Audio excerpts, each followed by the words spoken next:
Hello, my friends. Douglas V. Gibbs, Mr. Constitution. And so we're going to start going through the Constitution bit by bit here on this channel, whichever channel you're watching, YouTube, Rumble, Brighteon, and BitChute.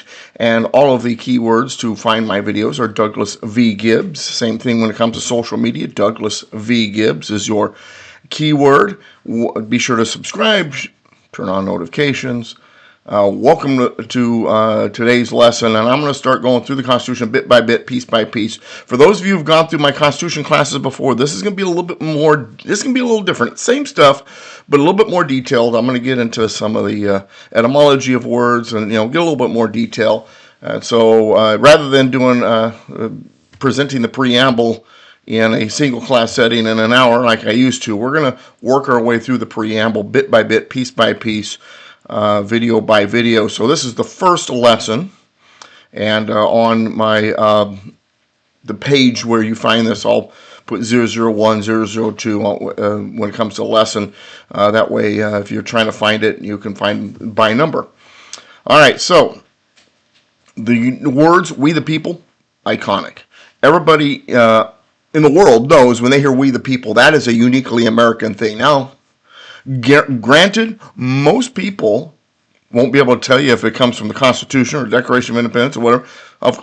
They're the first three words of the preamble of the United States Constitution. But it surprises me. I remember one time when I was doing kind of a man on the street kind of thing, I had myself an audio microphone with me to save the responses, and I went to the mall in Temecula, California. And I asked 23 people one simple question. They're the ones that are willing to talk to me. What are the first three words of the United States Constitution? And nobody knew off the bat. When I goaded them a little bit, said, well, preamble. First three words of the preamble, which is the beginning of the Constitution. Then one person said, oh, we the people. So zero knew off the bat. One knew after I mentioned it's the first three words of the preamble as well. 1 out of 23. That's a sad state of affairs. Now, this was, I don't know, about 10, 15 years ago when I did this. Maybe it has changed since then. I don't know. So the words "we the people," most people have heard of them. They know those words exist, but they don't necessarily know it comes from the preamble of the Constitution. Now, and it's funny because I've seen other radio or video guys, they'll do a man on the street kind of thing where they'll be out and, on the beach in Oceanside like Mark Dice does and things like that, and ask people, the Independence Day. Most people say, well, we're celebrating the 4th of July. Well, no, that's a date on the calendar. It's Independence Day. But who'd we fight in the war? And it's amazing how many people have no clue. So anyway, here's the other deal about "we the people." When you ask people, well, what does that mean? What does "we the people" mean? And most people say, well, it's about us, and that's, for the most part, correct. But what is the deeper meaning? And more often than not, I'll hear the word democracy. The United States was not designed to be a democracy. It was designed to be a federal republic. A democracy is where the people, in a pure democracy anyway, is where the people vote for everything. They vote for the laws, they vote for the people, they vote for the judges, they vote for everything. Now, we have been told this is a democracy, and we have been convinced this is a democracy because the purveyors of a centralized central government, those who want to push socialism, collectivism, whatever you want to call it, know that democracy is a transitional system. It transitions always, historically, to oligarchy. Our founding fathers, had very harsh words about, what a democracy is. John Adams said there was never a democracy didn't commit suicide. James Madison said that democracies are short-lived and violent in their deaths. And the list of quotes goes on and on and on. I wrote a book about it, tell you the difference between a republic and a democracy. It's called Repeal Democracy. So if you want to look for it online, go for it. Repeal Democracy by Douglas V. Gibbs. And I go chapter by chapter. How is it that we are not a democracy? We are a federal republic. And so we the people doesn't mean that we're a democracy. That's not what they intended. We the people is, while it is a collectivistic sounding phrase, and in a sense it is, it's funny because I talk about collectivism, then those who are my political opponents will state, oh, well, then you want the opposite. Just a bunch of individuals, and they don't work together at all. No, that's not it at all. Individualism, though, has to come first. Government shouldn't be making its laws based on the collective first, saying the collective is more important, but how is it going to benefit the individuals? Now, that said, the collective is important. We have laws to protect the collective. We have traffic laws so that in the collective, individuals are not causing problems. Community, the collective, community working together, we're all in it together, as some of my opponents like to say. That's a wonderful thing from an individual voluntary citizenship point of view, where we want to, as a country, come together under one idea. But for government then to say, oh, and we're going to do it for you under that one idea, because we have to be collectivistic and unified and equity, now we've got problems. We're all individuals. We're going to, and when it comes to business, for example, the socialistic style of government never works because individuals innovate. Individuals are the ones seeking profit that innovate, grow business, create jobs, and then folks that are not necessarily in that position or have that kind of mindset, they become workers. And that's okay. And we all have our roles in society. And if you don't like being a worker and you have the drive and innovation to do something in America, you can. You're not stuck in some class of citizen where there's no way you can rise above. And so that's what's important about it. So we the people, though, is a collective sounding in the sense that we are working together, but yet it does not mean democracy, and it does not mean that we are a collectivistic, socialistic society. Well, then what does it mean? So now remember, the founding fathers were Christians. And I know immediately I'll get this, well, not all of them, but some of them were this. No, they all were Christians. They all believed in the Christian God. Now, they had their different beliefs about that Christian God.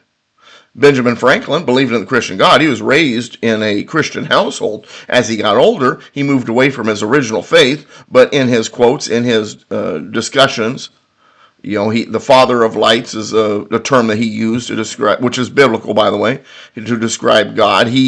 A lot of his quotes are very biblical. He knew his Bible. And as he got older, he said during the Constitutional Convention, he began to realize that God's hand is involved. He watched the Revolutionary War. There's no way the colonies should have pulled that off. And he figured it had to have been because of God's involvement. I hear some of my folks that aren't necessarily in my court when it comes to their belief system, their faith, say, well, really, you think that God gets involved in wars and football games? I say, well, I don't know. He's God. He can do whatever he wants. He's capable. And yes, there's free will. Yes, we're able to make our decisions on our own. And he's not going to sit there as a marionette and make sure he's making sure we're going as that. I don't believe he does that. I believe he nudges us in direction sometimes, but for the most part, free will, hands free. My opposition says, "Oh, so you're saying he's a voyeur?" Well, sort of, but God's capable of whatever. True love is free will. Free will is the ability to reject, and so God, that's what God wants. But anyway. But I do believe God's hand was on the revolution. I do believe God's hand was on the writing of the Declaration of Independence and the writing of the Constitution. And as long as we as a country banded together as people who followed him, I think we were blessed. I really do. And also, of course, free will in the sense that, our free market, also caused us prosperity and so on and so forth. And I recognize all that. But anyway, so getting back to what we're saying, so the reason why I bring up God and the biblical part of it is because we the people is unity. And we the people means unity, sort of like unity of a church.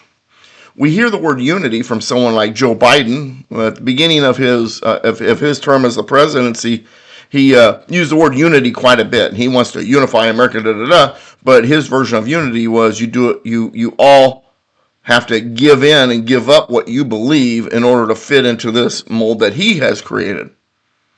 Well, unity is in a sense that, but unity isn't giving up what you believe. And it's hard for us to be unified because Americans are individuals. We all believe different things. Unity is when we realize we find a single thing that we all can come together on, a single goal, a single opportunity in the future, and we work together towards that using the rules or the rule book or the recipe or the Constitution that gets us there, but all following it together under the same ideas. That's unity. It's like with the unity of the church. The church is unified when it's all about Christ. It's all about the original scriptures and following line by line the Bible and understanding the context and all that jazz. But when you then get a bunch of people that are saying, well, actually, we think it might mean this, and we think that this is okay, and and then you get division, that's not unity. And the people who are following the Bible don't need to adjust to the people who are now adjusting out of it. The people that are adjusting out of it need to come back, or they're no longer, to use a political term, under the tent. So, same thing here. It's just like if you get a bunch of chefs together to put together a recipe, to make a dish based on a recipe, should I say, and they're all in there cooking, and if they're unified, if they're acting in unity, they're following each direction on that recipe. They're using the ingredients that are in the recipe, and they're working together under that recipe to achieve the dish that recipe would produce. But if one of the cooks says, hey, it calls for cilantro, but I think it would be better with parsley. Heck, they look almost the same. I'm throwing parsley in there. The other chefs don't go, well, in the name of being unified and unity, we'll just let him do that. No, because it's going to mess up the recipe. He is acting outside of the unity of that recipe. So he is the one who, and then he says, well, don't you want unification? Don't you want unity? Don't you want to accept me the way I think it should be? Well, no, you're outside the recipe. You've gone outside the standard. You're the one that's not being unifying. You're saying we're not about unity because we're not willing to put up with your deviance off of the recipe. Unity is that we all follow the recipe. We all create that single dish. And so either you're no longer a part of the team, or you're going to put cilantro in your part of the recipe rather than parsley. You're going to follow the rules, or you're outside. Well, that's not very unifying. If you're not going to be unifying while you're on the team, you're off the team. That's not that and it was you that made it less unifying, not us. So our recipe book is the Constitution.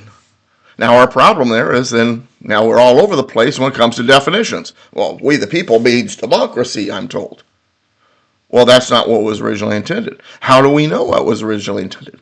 They talked about it. They wrote about it. So we the people then goes deeper. It's not democracy, but yet it's we the people. It's about us. So how is it it's about us, we the people. We are to be involved. We are to be responsible for it. We have duties regarding this new system in the Constitution. The first three words is we the people. So apparently we are an important part of this recipe, but it's not a democracy. And most people think, well, the only way people can be involved is in a democracy. Because they got to vote.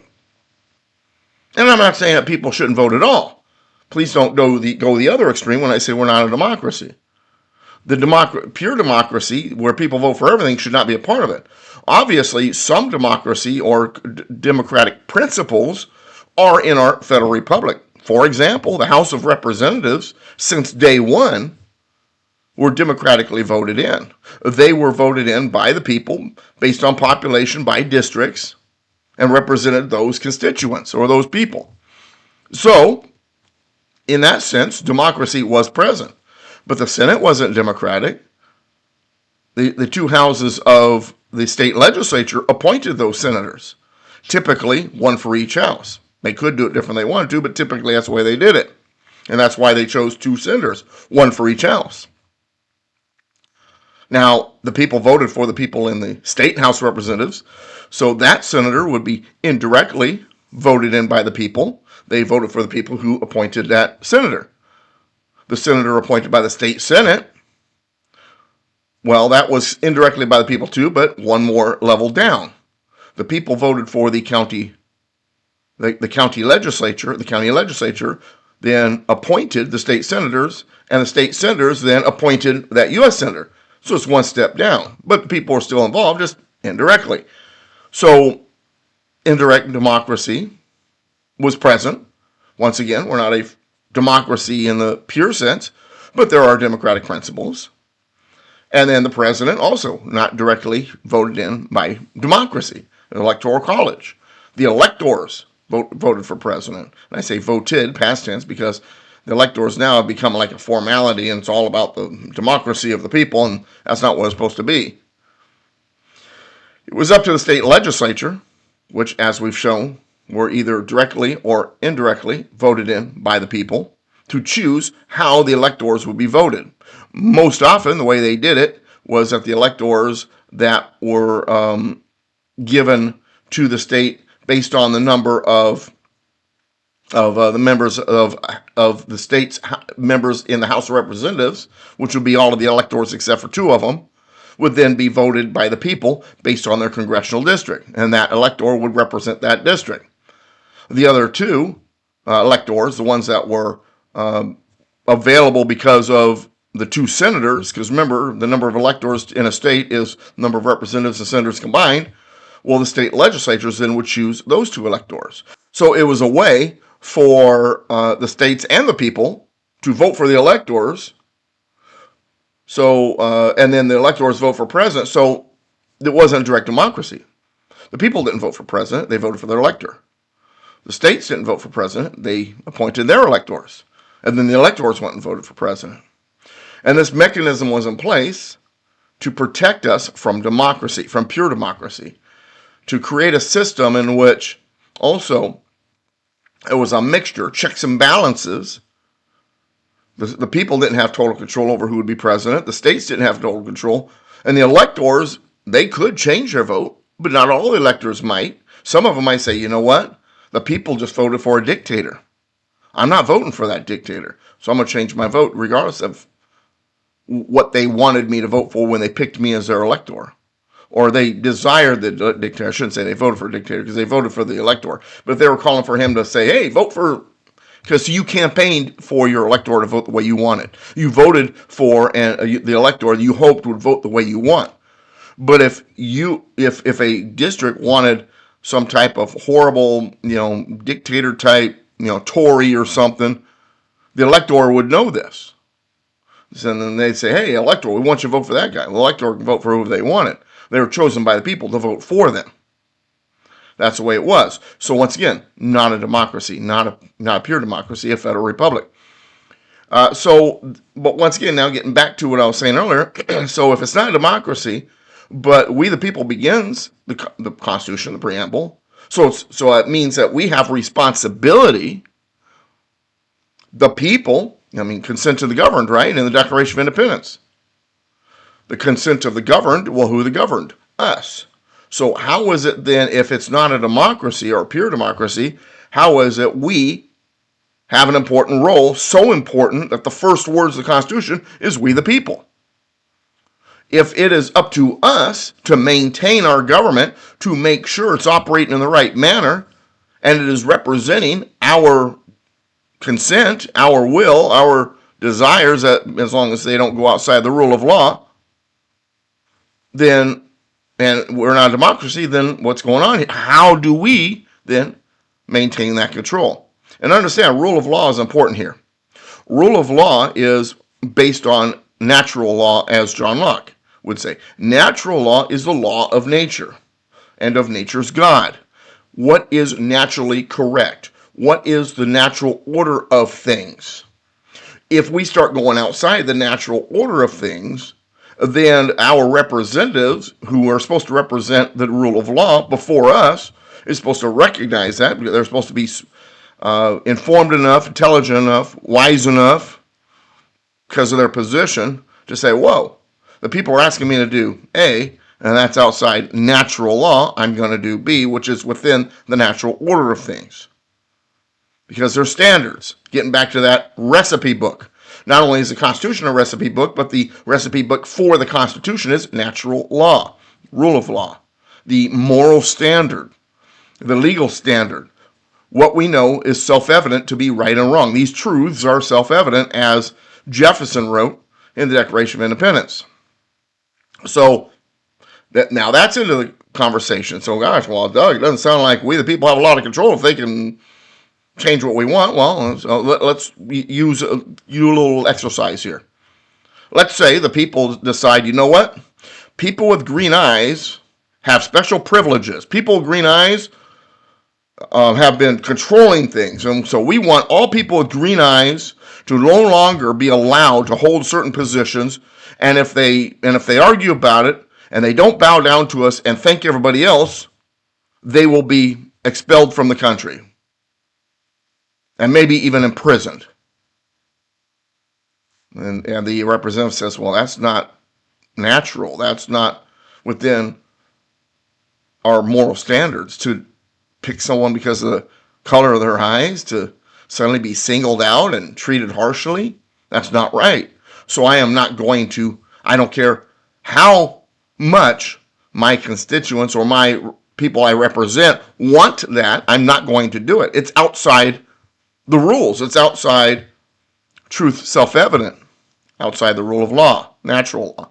It's not a naturally understood thing that people with green eyes are suddenly the enemy. That's natural law. Doesn't matter what color your eyes are. You're human beings and you need to be represented and so on and so forth. So no, I won't do it. Rule of law supersedes. So when we say, well, we voted for him, he has to do what we want him to do. Not necessarily.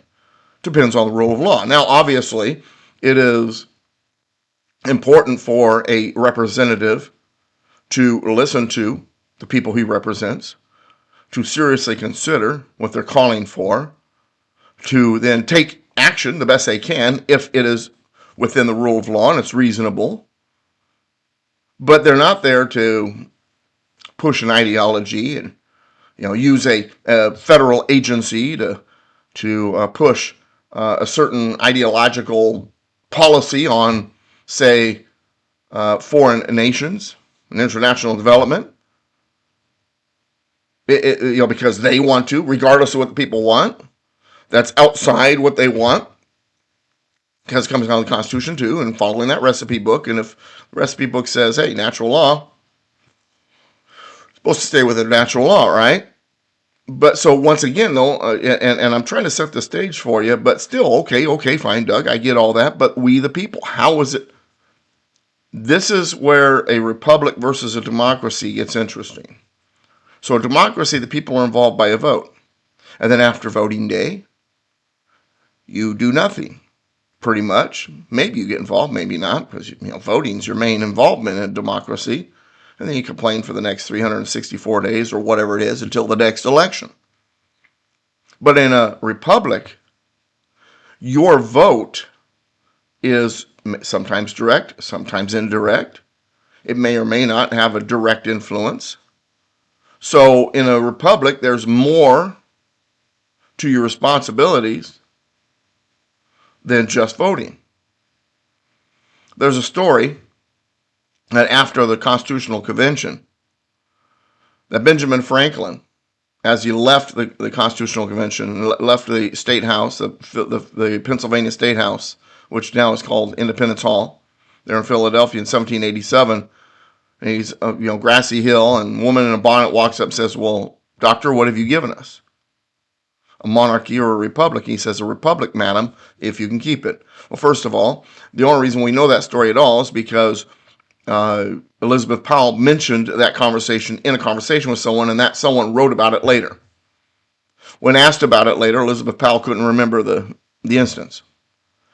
Secondly, when the story was told, it was inside a building that I want to say inside the parlor of the Powell house, but I'm not positive on that, when she approached Benjamin Franklin. So, the truth becomes legend and the legend twists things a little bit. But for the most part, that story is correct. Well, first of all, she was informed. She knew what to ask, monarchy or republic.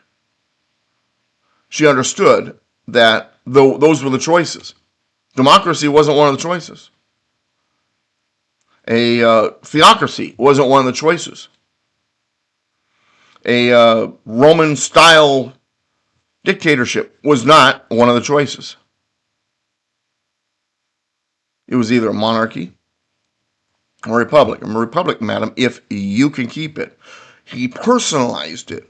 It wasn't just, if you can keep it, people.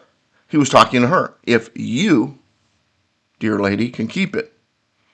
Now, during that time, she didn't vote. Her husband represented the union. He voted for the couple. Married women didn't vote because people back then believed that when you get married, it says in the Bible and in the marriage vows, the flesh becomes one. His flesh, her flesh become one flesh. You become one. And they took that literally, seriously. So the couple was one vote. And the man was the representative of the couple, being the head of the household. So his vote was the one that basically was tallied, and the woman was voting with her husband when he gave that vote. They did it as a couple. Single women in 10 of the 13 original states could vote if they could show they had at least $50 worth of property. When I say property, I don't necessarily mean real estate. It was real estate prior to the Constitution. After the Constitution, a lot of the states changed that requirement to any kind of property, anything tangible. So if she had a wagon and a horse and a couple of boxes of something and jewelry, and it all added up to $50 or more, then she could vote if she was a single woman, because it was her own vote. There was no man, which she became a union with, who would represent them. Well, Elizabeth Powell, being married, her husband, Samuel Powell, which, by the way, was mayor of Philadelphia, couldn't vote. So when she walked up to him and he says, and you can keep, a republic, if you can keep it, obviously it didn't mean by the vote, because it wasn't a democracy. So what did he mean then by if you can keep it? What is it you can do? Because a republic requires the people to be involved. It requires them to be informed, requires them to have say, requires the consent of the governed. But you're not voting. Well, Elizabeth Powell, being the lady that she was, found other ways to be influential. Letters, getting to know the political office holders, and then telling them, talking to them, influencing them. She became friends with George Washington. It wasn't uncommon to see her and George Washington walking the street together, discussing politics. It was she that convinced him to serve a second term. He didn't want to. He wrote 3 letters, one to Jefferson, one to Madison, and one to Elizabeth Powell, saying, I don't want to serve a second term. I'm tired. She said, well, George, in her letter, if you don't serve a second term, it will be seen as an abandonment of this Constitution, this new system. And the opponents of that system will use that. You need to serve a second term. She's the one who convinced him of it. It was she that helped coin the phrase Mr. President. They want to call me, Your Honor or Your Highness or whatever. She said, no, Mr. President. That'll work. She was very influential. And he wasn't the only person she was influential on. And even after her husband died of smallpox, shortly after, she still continued to be involved in politics. So she was a very, very verbal woman, and when it came to the world of politics, she was very involved, very informed, made sure her ideas were known. Now, what they decided to do was up to them, but that influence is important. She was fulfilling we the people. We the people need to be involved. We consent to the governed. We need to be in communication with these people. We need to be pushing them in the direction that we want, as long as it's within the rule of law, natural law. Now, if we want someone with green eyes to be expelled from the country, or someone who's a dude wearing a dress to be able to play games against females. The representative is supposed to be smart enough to know, well, that's not a part of natural law. That's not the natural order of things. That is not truth. Truth self-evident tells me that that's not right. So I'm going to follow the rule of law. But as long as it's within natural law, the rule of law, then they definitely want to take heed of what we say, how we influence. And if they don't, then we, if it's a direct vote, or we through the indirect vote, will make sure they are no longer in office. They get replaced. When it came to appointing the senators, that's what the state legislatures did. Remember I said the state legislatures used to appoint the U.S. senators. And I remember I had a conversation with a friend of mine, a lawyer friend, conservative guy, but lawyer friend, and I was talking about how before the 17th Amendment, the state legislatures appointed the senators, and they could yank them if they didn't like the way the guy's serving. And he says, well, there's no example of that. What's the point of a 6-year term if they can do that? Well, there is an example of that. John Quincy Adams, after Jefferson's Embargo Act, he supported it. Well, the Federalist Party did not support the Embargo Act. It made them very angry. And John Quincy Adams represented Massachusetts, which was deep into Federalist political party territory. And so they yanked him. Oh, you're going to support that? You're out of there. We're going to replace you with somebody who better fits what we want. So if the person's acting in a manner that's outside what we want, or what the people we voted for or indirectly voted for want, then they'll be yanked. Now, if it's a member of the House of Representatives, then we ourselves, through the vote, can remove them once the 2 years is up. If they're acting in a manner that's ridiculous and the members of the House of Representatives say, hey, this guy's out of whack, they're outside natural law, they're out of control, then the members of the House of Representatives can actually expel a member themselves. There's all these mechanisms. So these politicians aren't above the law. They can't just do whatever they want. We're supposed to be paying attention. We are supposed to be influential. We, the people, are supposed to have a handle on this. We're supposed to be informed, and we're supposed to be influential. And we're supposed to be calling for what's important. Question is, are we? So I remember reading a quote one time, Winston Churchill, who understood the dangers of democracy and what the difference between a democracy and a federal republic was. And he agreed with the founding fathers. Winston Churchill, you can have favorable or not so favorable opinions of him, depending on what it is. But when it came to this quote, I have very favorable opinions. And he says that the best argument against democracy is a 5-minute conversation with the average voter. How many people you know out there that vote in a manner that makes sense? They're totally informed. I think people are more informed now than they were 4 years ago. I think we're swinging in the other direction. But nonetheless, so I get back to we the people. So we're supposed to be informed. We're supposed to be involved. Some things we vote directly for. Some things we vote indirectly for. It's like the appointment of judges. They say, well, they're unelected. Well, they're elected, but indirectly. We voted for the elector, or we voted for the members of the state legislature, House of the state legislature to vote for, or we voted for the county supervisor who appointed the state senator, who voted for the senator who's going to now ratify, or the president, elector for the president who's nominated. So we're involved. It may be directly, indirectly, levels down indirectly, but we're involved in the whole process. They're elected, they're just elected in an indirect manner.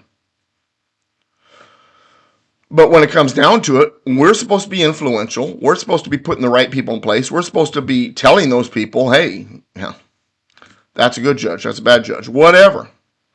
It's all on us in the end. We have the responsibility. With freedom comes responsibility, right? And that means we're supposed to be responsible with our natural rights, responsible with our influences, responsible with being informed. We, the people, This is what it's all about. This country belongs to us. This country is ours to operate and run as the citizen owners of the system. It's our job to be informed and make sure the right people are in place, and that when the standard's not being followed, or there's some ideology that's out of whack, we're supposed to then be involved with replacing them or whatever. Are we? And because it's ours, we the people, we want things done that benefit us. We want our money spent the way it's supposed to be spent under natural law, what's reasonable, rule of law, self-evident, truth self-evident, what's best for our country, not best for other countries, unless, of course, what's best for other countries directly influences us, directly gets back to George Washington with his statement in his farewell address about foreign entanglements. We're not supposed to get involved in other countries' business unless it directly influences our interests. So, we have to ask ourselves when it comes to some of the stuff we've been seeing with efficiency. We got Elon Musk out there and Doge and all that. And the question is, well, is the spending they're finding, is that in the direct interest of our security, our sovereignty, our freedom? Is some of the money spent on some of the programs in other countries benefiting or serving not only our own sovereignty and freedoms, but theirs? I mean, if the sovereignty of our country is so important, should not the sovereignty of other countries be important? And if our rule of law, natural law standard, moral standard is important to us, and we should remain within that, should we then, if we do have any foreign aid, make sure that we're not negatively influencing those same things with another country, their sovereignty, their standards, and so on and so forth? And then, giving them that money, how does it influence or directly impact this country? Is it in our interest or not? If it's not, if it's a foreign entanglement, we're just trying to influence them because we don't like the way they operate and we think that our whatever is better, and so we're going to push them in that direction. Well, that's outside what was intended. They have sovereignty. They have their standards. And unless those monies is being given for something that is going to benefit us, like, for example, I'm okay with supporting Israel because Israel is the stability in the Middle East. Without Israel, the Middle East is totally out of control, and then we really have problems. And then those problems influence things like oil and regional control and wars and so, and with our neighbors in Europe and so on and so forth. So Israel, as one of our greatest allies, if not our best ally, if we are helping them keep stability, that's a good thing. So, but if we're giving money to Israel or some other country because we want to make sure that they're flying certain flags and having certain types of shows that have the word drag in it, probably not a good idea. And it definitely doesn't positively influence our sovereignty or theirs, our standards or theirs, our natural law or theirs. So there's no business doing it. And besides, we the people, we gave you all this money to spend it on that? We want protection, safety, order in our society. And you're doing that? We the people then have to speak up. We the people have to be involved. We the people have to be informed enough. Not through democratic vote necessarily, partially, but overall. We got to be like Elizabeth Powell. We need to be influential. Are we? How can you be influential? What can you do to be influential? And it doesn't necessarily have to be at the federal level. Local involvement. Founding fathers are all about localism. It all begins locally. You want You want to change the government at the federal level, you start locally, because the local little cockroaches wind up at the county level or the state level, and then eventually federal government, most of the people in federal government started somewhere, and it was locally. So, I have a saying, right? We complain about the cockroaches in Washington, but we breed them locally. Stop breeding them. We, the people, need to be involved locally. We, the people, need to be influential beyond locally. We need to do all of it. Locally is important. Be locally involved. Be locally influential. Run for office if you need to. If not you, then who? Be in touch with your state representative. Be in touch with your federal representative. Do all the things it takes to be influential. Be informed, though, before you're influential. The two go hand in hand. We, the people, means it is our responsibility to maintain this federal republic. What have you given us, doctor? A monarchy or a republic? A republic, madam, if you can keep it. Be responsible. Be involved. Be informed. It's all important. That's what we, the people, mean. And it means that we unify, act in unity under the recipe book, the United States Constitution, for the common goal, a federal republic. All right, thanks for spending the time with me. United we stand, combined we kick butt. God bless America, and God bless you. Visit me at douglasvgibbs.com. Check out my radio programs on the weekend. And, of course, as always, stay constitutional. We'll see you next time.